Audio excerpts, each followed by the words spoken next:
খেলছো মাম্মাম? তুমি কি খেলছো? বড় মেয়েটা পিগের মতন দেখতে হয়ে গেছে, কি করে হলো? রাস্তা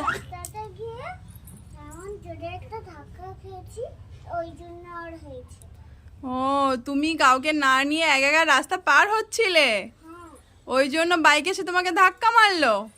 তো ছোট বাচ্চাদের এরকম কখনো করতে নেই। হ্যাঁ, এদিকে ওদিকে তাকিয়ে তারপর রাস্তা পার হবে, আর না হলে কারোর হাত ধরে রাস্তা পার হবে, বুঝলে বাবা? ছোট বাচ্চাদের ভীষণ বিপদ, বুঝলে? কখনো একা একা রাস্তা পার হইও না। দেখো কমের উপর দিয়ে গেছে, না হলে অনেক বড় ভীষণ বিপদ হতে পারবে। তুমিও কখনো দরজা খুলে রাস্তা পার হইও না, বুঝলে ছোট বাচ্চা? তুমিও কখনো